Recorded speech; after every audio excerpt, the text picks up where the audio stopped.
Kita lanjutkan ke pembahasan soal nomor 30. Dikatakan bahwa selama 10 tahun terakhir di Orlando, Florida, itu terjadi pertumbuhan yang sangat cepat terhadap pekerjaan bagi anak muda di area tersebut, dan juga disertai dengan adanya peningkatan populasi dan pertumbuhan yang membuat demand for housing itu terus meningkat. Dan the price of existing houses, ya, harga dari rumah yang sudah eksis itu meningkat. Nah, lalu kita diminta untuk mengilustrasikan dalam kurva supply dan demand. Nah, jadi mungkin ini gambarnya, saya gambarnya bertahap dulu ya. Jadi kurang lebih kurvanya tuh seperti ini. Kita gambarkan dulu aja demand supply mula-mula. Di demand supply. Ya, jadi demand-nya meningkat. Nah, gara-gara adanya increase in population and growth gitu. Nah, cuma nantinya kan sebenarnya pada akhirnya akan menyesuaikan gitu kan. Karena pada menyesuaikan, maka karena adanya penyesuaian gitu, kan orang jadi bangun rumah dan lain sebagainya untuk memenuhi si populasi tersebut kan. Nah, makanya supply itu akan bergeser ke sebelah kanan. Oke. Dan supply yang bergeser ke sebelah kanan itu juga menunjukkan adanya penurunan biaya produksi. Nah, karena produksinya lebih massal seperti itu contohnya. Dan itu menyebabkan si kurva supply bergeser ke sebelah kanan. Oke. Nah, dan itu akhirnya apa yang terjadi? Kan mula-mula ini keseimbangan mula-mula ya. P sama, misalnya taruhlah P sama Q1, lalu jadi P2 dan Q2. Nah, setelah ada penyesuaian, Q-nya meningkat, tapi P-nya kembali ke titik mula sebesar P. Oke. Jadi itu alasan kenapa bentuk kurvanya seperti ini, seperti itu. Jadi akhirnya mereka menyesuaikan lagi ke level semula seperti itu. Oke. Nah, lanjut ke soal berikutnya, nomor 31. Nah, di sini disuruh kita milih apakah kita agree or disagree dengan masing-masing statement di bawah ini ya. Dan kita diminta untuk sebenarnya menggambar ya, mengilustrasikan dengan supply and demand curve seperti itu. Nah, kita coba bahas persatu persatu. Yang poin A, the price, jika harga barang itu naik, maka demand untuk barang lain itu jatuh. Therefore, kedua barang tersebut bersifat substitusi. Nah, kalau mau gampang, kita harus pakai pemisalan. Jadi misalnya kita misalkan barang yang kita maksud adalah barang X gitu ya. Sedangkan another good-nya itu adalah barang Y. Nah, berarti gini, harga X naik, kuantitas permintaan X itu turun. Nah, kalau kuantitas permintaan Y atau another good-nya turun, berarti apa nih? Kalau hubungannya sama, searah, berarti dia adalah bukan barang substitutes, tapi dia adalah barang complements. Ya, jadi seperti itu caranya. Jangan dihafal, kalau substitusi itu yang dia QDX-nya turun, jangan dihafal seperti itu. Lebih baik kita lakukan seperti ini. Kan cepat juga ya. Jadi, kenapa saya disagree? Karena seharusnya bukan substitutes, tapi complement. Oke. Nah, sekarang masuk ke opsi B. Pergeseran supply itu menyebabkan harga barang itu jatuh. Nah, berarti pergeserannya ini harusnya meningkatkan supply. Nah, ini agree ya, karena kita tahu bahwa ini kurva demand, ini kurva supply. Oke. Nah, ketika ada pergeseran kurva supply yang menyebabkan harga jatuh, itu disebabkan karena supply bergeser ke kanan, atau adanya penurunan biaya produksi sehingga harga itu jatuh, dan kita bisa lihat bahwa kuantitas supply atau keseimbangannya itu akan naik. Jadi, itu alasan kenapa kita agree. Ya. Dengan ilustrasi kurva itu kita bisa setuju bahwa opsi B ini benar. Nah, lalu opsi B, income jatuh secara tajam di Amerika ya, tahun 2009 ini ada suatu peristiwa subprime mortgage ya, dan sebelumnya juga ada global financial crisis. Nah, perubahan ini menyebabkan penurunan pada harga baik barang normal maupun barang inferior. Nah, kita patut disagree karena barang normal itu kemungkinan besar turun gara-gara income itu turun. Gitu. Tetapi untuk barang inferior bisa saja tidak turun atau justru cenderung naik. Karena begini, ini cara, kalau secara teoritis mungkin teman-teman paham ya. Kan kalau income jatuh, kuantitas barang normalnya turun. Misalnya barang normal itu N, sedangkan barang inferior I. Nah, barang inferior yang diminta itu naik. Nah, dan bisa saja harganya juga harga barang normal umumnya jatuh. Nah, harga barang inferior bisa naik. Nah, logikanya mungkin seperti ini. Misalnya barang normalnya itu kita ambil contoh misalnya sepatunya harganya 500.000, sedangkan sendal itu 20.000. Jangan sendal sepatu ya, misalnya apa ya? Pokoknya nggak usah pakai contoh deh, mungkin takutnya misleading ya. Misalnya barang normalnya 500.000, barang inferior 20.000. Nah, gara-gara income turun, apa yang terjadi? Nah, gara-gara income turun, barang normalnya itu mau nggak mau dia harus turun. Misalnya taruhnya jadi 400.000 gitu. Nah, sedangkan barang inferiornya itu sebenarnya gini, kan gara-gara income turun, si permintaan barang normal turun. Nah, permintaan barang normal turun, akhirnya adjustment-nya apa? Harga akan turun, misalnya jadi 400.000. Nah, terus inferior itu naik karena normal turun. Jadi orang pada berpindah dari konsumsi barang normal ke inferior. Sehingga barang inferior demand-nya meningkat dan menyebabkan harga keseimbangannya naik jadi 25.000. Ya, bukan berarti kalau ada resesi barang normal tuh langsung turun, barang inferior naik. Belum tentu, bisa jadi harganya nggak berubah tapi kuantitasnya udah turun. Tapi adjustment-nya barang normal itu akan turun, sedangkan barang inferior akan naik seperti itu. Bisa nggak keduanya turun? Bisa saja. Tapi mungkin barang normal penurunannya lebih dahsyat daripada barang inferior. Karena barang normal itu demand-nya udah berkurang, inferior masih naik seperti itu. Oke. Jadi itu alasan kenapa kita disagree bahwa uh, gara-gara income turun itu akan menyebabkan harga barang normal dan inferior itu turun. Kalau sampai barang normal aja mungkin masih bisa dibenarkan. Ya. Terus yang D, kalau two normal goods cannot be substitute for each other, salah. Ya, ingat barang substitusi itu nggak harus normal sama inferior, bisa juga sesama normal ya. Misalnya teh sama kopi itu kan bisa aja sama-sama inferior. Misalnya bagi orang tertentu teh sama kopi itu inferior. Tapi ada juga yang menganggap teh dan kopi itu sebagai barang normal dan keduanya bisa substitute gitu kan. Jadi nggak ada kaitannya normal inferior dengan substitute. Tapi biasanya normal dan inferior itu saling substitusi. Tapi sifatnya nggak harus ya. Kenapa disubstitusi kan karena ya itu tadi kalau orang mengurangi inferior berarti dia mengalihkan ke barang normalnya. Begitu pula sebaliknya. Nah, sekarang yang opsi E, jika demand meningkat dan supply meningkat secara bersamaan, price akan meningkat. Nah, ini sudah dibahas sebelumnya ya, bahwa kalau demand dan supply meningkat secara bersamaan, ada 3 kemungkinan, harga naik, harga turun, atau harga tidak berubah. Ya, saya recall aja kalau harganya tidak berubah itu kalau demand dan supply-nya sama perubahannya. Harga akan turun kalau pengaruh supply lebih kuat daripada demand. Saya udah jelaskan sebelumnya. Tapi harga akan naik kalau pengaruh demand lebih kuat dari supply. Itu alasan kenapa kita disagree. Okay? Nah, sekarang soal nomor F terakhir, the price of good A falls. Jadi harga barang A jatuh.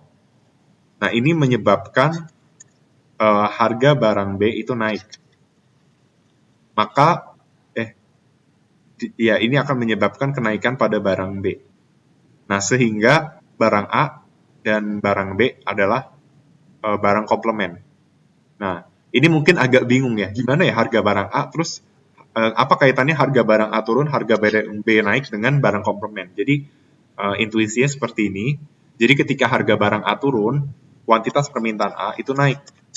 Nah, kalau A dan B adalah komplement, maka kuantitas permintaan B itu juga akan ikutan naik.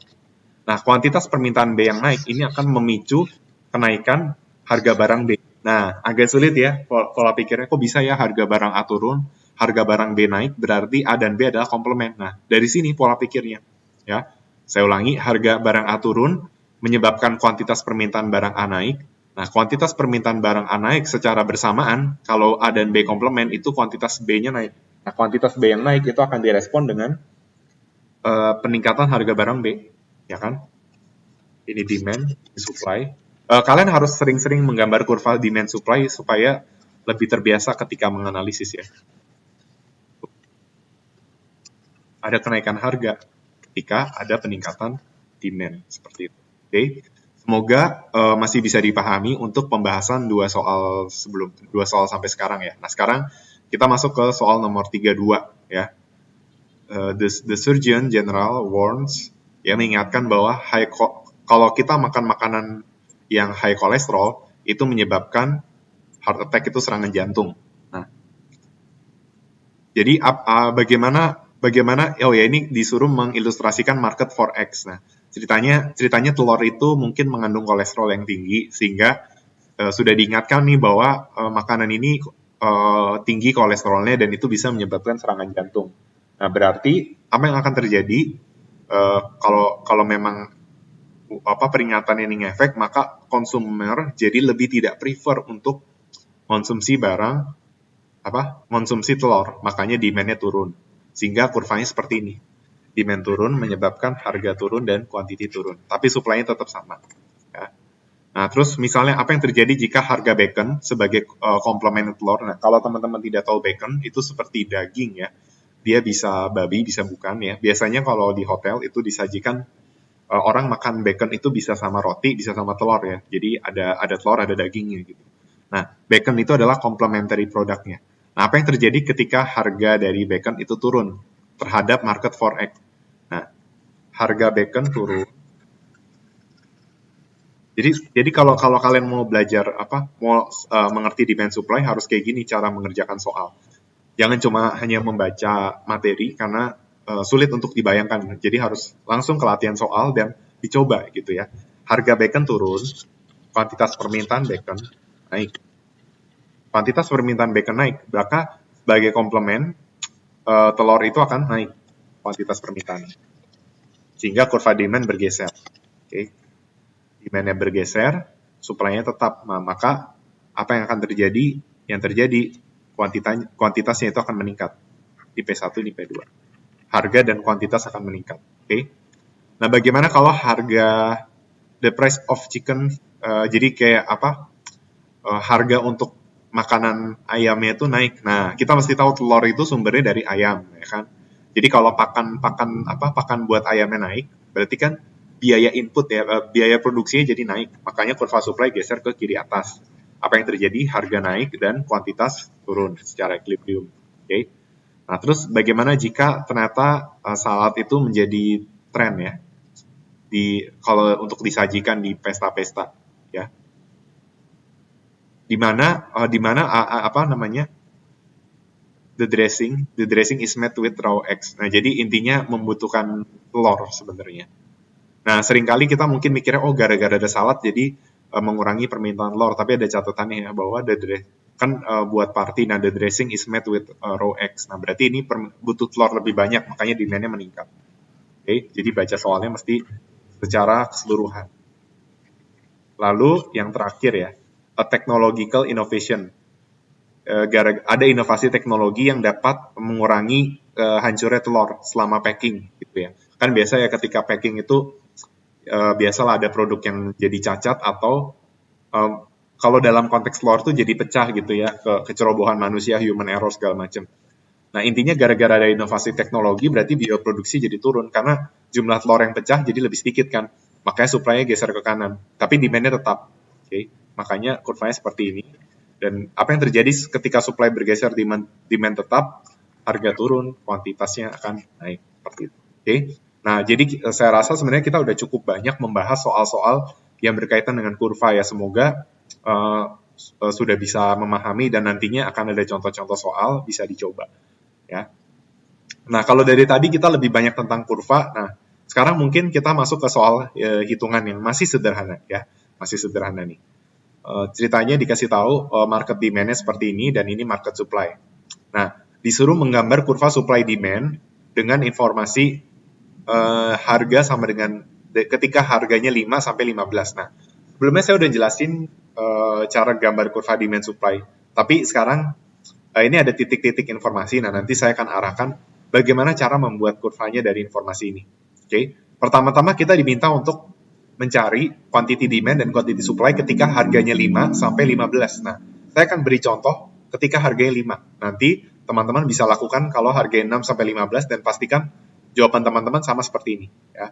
Nah, ketika harganya 5, berarti teman-teman tinggal masukin ke sini nih. P 5, ganti P-nya jadi 5. Hasilnya adalah 300 dikurang 20 kali 5. Jawabannya adalah 200. Oke. Sedangkan QS itu adalah 20 dikali 5 kurang 100. Hasilnya adalah 0. Oke. Oke. Nah, silakan dicoba sampai 15. Intinya kalian akan mendapatkan informasi ini. Nah, sebenarnya untuk menggambar kurva demand, saya merekomendasikan caranya itu adalah kita harus mencari berapakah harga saat KID itu sama dengan 0 dan berapakah nilai KID saat harga sama dengan 0 seperti itu. Nah, kan fungsinya itu adalah 300 kurang 20P. Nah, kita bikin P-nya 0, apa yang terjadi? Ketika P-nya 0, Q-nya 15. Ya kan? Kan 0 sama dengan 300. Oh ya, sorry. Kalau P-nya 0, Q-nya 300, maaf. Ya. Kan 300 kurang 20 kali 0, hasilnya 300 ya. Oke. Jadi dapatlah kalau ternyata kalau harganya 0, itu Q-nya 300 KID-nya. Oke. Nah, apa yang terjadi jika Q-nya yang 0, KID-nya yang 0? Berarti 0 sama dengan 300 kurang 20P. Berarti 300 sama dengan 20P. Berarti P sama dengan 15. Dan itu ada di informasi ini ya kalau nggak salah ya. Nah, ada nih. Oke. Maka kita gunakan informasi itu ya. Nantinya pada saat kalian gambar kurva demand, ini penggambarannya kurang akurat ya. Saya akan gambarkan ulang. Mungkin di lembar yang baru. Sini. Saya coba ganti warna. Oke. Berarti ini P. Berarti saat P-nya 15, saat harganya 15, I-nya itu 0. Oke. Lalu apa lagi nih saat harganya 0, Q-nya 300. Berarti di sini nih. Nah, berarti ini tarik garis.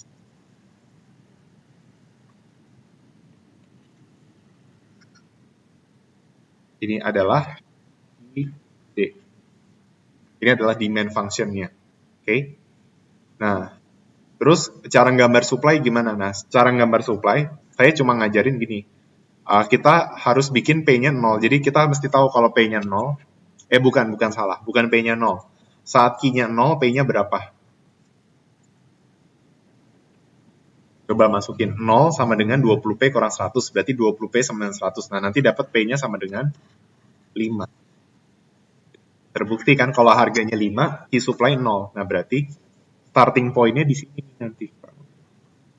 Nih, 5. Nah, cuma kita kan nggak tahu nih segini atau seberapa curam atau seberapa landai si kurvanya. Nah, berarti kita pakai informasi yang ada di kurva nih. Kita tahu kalau harganya 6, 20. Ya udah kita masukin aja nih ketika 6.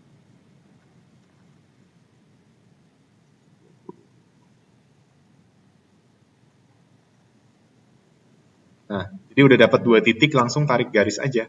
Karena ini fungsi linear, jadi gampang ya. Cuma perlu 2 informasi udah bisa. Nah, inilah supply. Seperti itu. Ada supply, ada demand. Tulisnya S sama D aja ya, lebih cocok. Karena dia bisa merepresentasikan QD atau dia bisa merepresentasikan QP atau PQ kan sama aja. Oke. Nah, terus saat keduanya bersinggungan itu kita kenal dengan equilibrium. Maka coba apakah kita udah nemu equilibrium dari soal? Udah ya. Ternyata kita udah nemu equilibriumnya tuh ketika ID sama Q-nya 100. Berarti Q equilibrium 100, P-nya 100. Berarti kalau gambar kalian akurat, maka di sini tuh harus harga keseimbangannya ini harusnya sama dengan 10. Dan kuantitas keseimbangannya itu harus sama dengan 100. Ini kalau gambar kalian akurat. Oke. Seperti itu. Jadi seperti itulah kurvanya ya. Dan itu keseimbangannya. Nah, berarti apa yang terjadi jika supplier mengeset harga 15? Nah, kalau harganya 15 di sini ya, misalnya kita ambil contoh nih, penetapan harga ya. Jadi kayak gini kurang lebih. Maka apa yang terjadi? Adanya excess supply gitu. Karena ketika harga 15 yang nggak ada yang mau beli, tapi disuplai 200, makanya ada excess supply atau ada surplus sebesar $200. Dan market adjustment menyatakan bahwa bukan $200, lebih excess surplus sebesar 200 unit karena QS-nya 200, QD-nya 0. Jadi excess supply-nya 200. Ada surplus, berarti adjustment-nya harga harus turun supaya nantinya bisa sama-sama 100 quantity equilibrium. Ya. Nah, terus yang D, suppose the price of hamburgers substitute for pizza doubles. Nah, doubles itu kan 2 kali lipat. This lead to a doubling of the demand for pizza. Nah, intinya mah demand for pizza naik 2 kali lipat. Ya udah, berarti KIDE yang baru adalah 2 kali KIDE yang lama.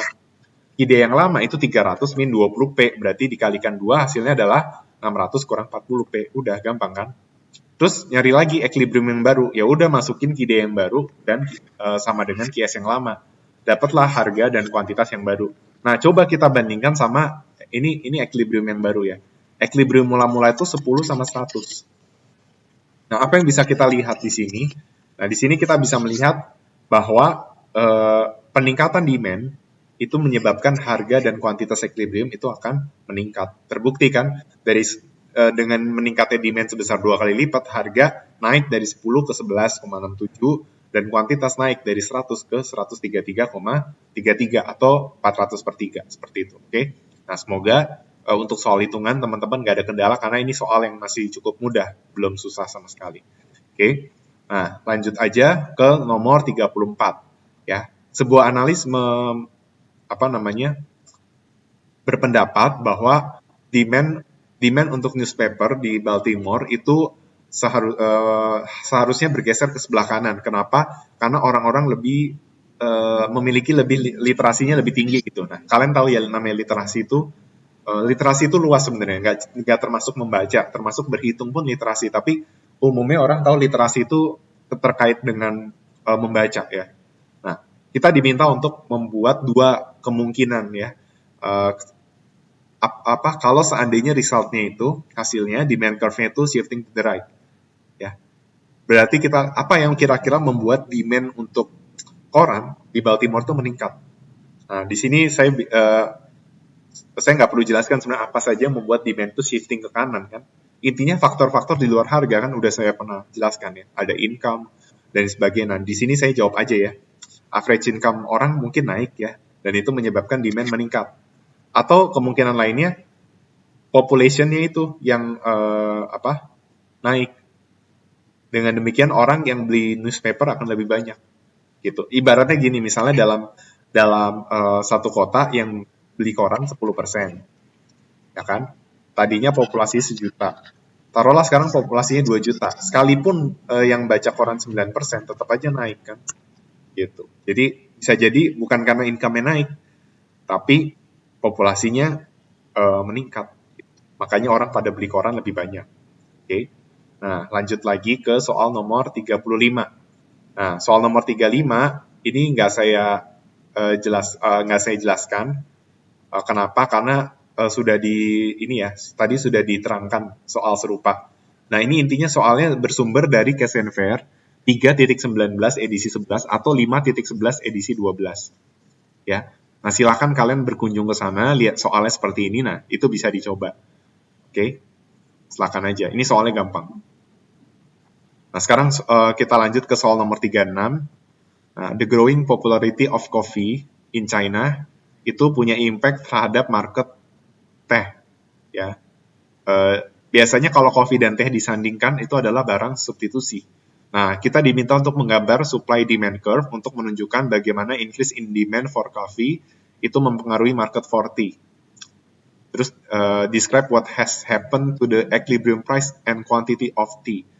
Nah, dengan adanya growing popularity of coffee, berarti logikanya kuantitas kopi meningkat. Berarti apa yang terjadi kalau kopi meningkat, kalau kopi sama teh itu substitusi, maka kuantitas teh akan turun. Berarti demand shift to the left, supply-nya tetap sama. Sehingga harga equilibrium akan turun dan kuantitas equilibrium akan turun. Nah, itu kita udah describe what has happened to the equilibrium price and quantity of tea. Nah, sekarang what could tea producer do to return the price or quantity to the initial equilibrium price or quantity? Ya. Jadi gimana caranya supaya si produsen teh itu bisa mencapai keseimbangan semula, tapi keseimbangan harga atau kuantitas jadi salah satu. Gitu. Terus kita juga diminta untuk briefly explain apa yang kira-kira menyebabkan dan apakah bisa harga dan keseimbangan secara bersamaan itu ke level semula. Nah, jawabannya apabila produsen teh ingin agar harga kembali ke equilibrium semula, maka supply dapat diturunkan. Sehingga jadi contohnya gini, ini kan ceritanya dari P, ini keseimbangannya dari P ke P1. Nah, gimana supaya kita bisa ubah ke P dengan demand yang baru? Nah, ini saya kasih contoh. Saya contohin supaya dia itu, nah jadi supply-nya diturunkan, jadi seperti ini nih. Nah, bisa kita lihat ya, keseimbangannya ada di sini. Cuma, keseimbangannya tidak kembali ke semula, keseimbangannya justru lebih rendah dari Q1. Tuh. Jadi ini yang bisa dilakukan oleh produsen teh jika dia ingin kembali ke keseimbangan semula yang harga tapi kuantitasnya lebih kecil dari Q maupun Q1. Oke. Nah, itu kalau harganya ya. Bagaimana kalau kuantitasnya? Nah, kalau kuantitasnya kebalikan, justru bukan supply-nya nggak diturunin. Nah, nanti kalau kalian nanya mana yang lebih baik naikin harga atau maksudnya mana yang lebih baik supply-nya diturunin atau naikin? Nah, maksudnya lebih baik harganya ke keseimbangan semula atau kuantitasnya ke keseimbangan semula. Nah, itu nanti nggak akan dijelaskan lebih detail di chapter ini. Itu ada kaitannya dengan elastisitas. Nah, sekarang saya akan menjelaskan bagaimana supaya Q1 ini bisa ke Q. Caranya adalah supply ditingkatkan. Gimana penggambaran kurvanya? Penggambaran kurvanya itu seperti ini. Jadi kan ini demand mula-mula ya. Nah, supaya dia bersinggungan sama si Q yang ini, berarti logikanya supply-nya harus di sini. Nah, ini berarti supply ditingkatkan biar Q-nya nggak berubah. Tapi konsekuensinya harga lebih kecil dari P1 maupun P. Gitu. Jadi kesimpulannya equilibrium harga dan kuantitas secara bersamaan tidak dapat kembali ke level semula kecuali ada perubahan perilaku si konsumen. Gitu.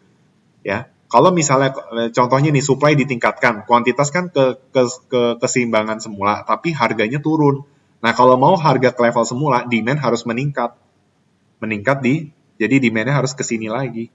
Bukan. Demand-nya itu harus naik. Pokoknya demand-nya harus naik supaya bisa P-nya tuh di level semula. Seperti itu. Oke. Jadi harus ada perubahan perilaku konsumen kalau mau dia itu kembali ke level semula. Oke. Nah, ini soal nomor 37. Mirip dengan soal nomor 36. Sumbernya dari Kesenver 5.10 edisi 12. Nah, silakan teman-teman kunjungi aja Kesenver 5.10 edisi 12. Oke. Nah, kita dan ada beberapa soal yang memang saya tidak kerjakan ya. Soal nomor 38 nanti akan dibahas. Soal nomor 39 itu nanti mirip dengan 38, jadi kalian harus nonton dulu yang 38 supaya bisa ngerjain 39. Ini sumber bukunya ada di sini. Nah, terus soal nomor 40 juga akan saya jelaskan. Tapi selanjutnya 41, 42 ini juga nggak dijelaskan karena diharapkan kalian bisa nyoba sendiri. Oke? Jadi cuma tinggal sedikit yang akan dijelaskan. Jadi untuk sisa-sisa soalnya akan dituntaskan di video selanjutnya. Jadi pastikan teman-teman sudah menyaksikan semua video termasuk yang video ini. Baru setelah selesai lanjut ke video setelah ini ya. Semua soal akan dibereskan yang berkaitan dengan demand supply chapter 3. Oke. Sekian dari penjelasan saya. Terima kasih atas perhatiannya.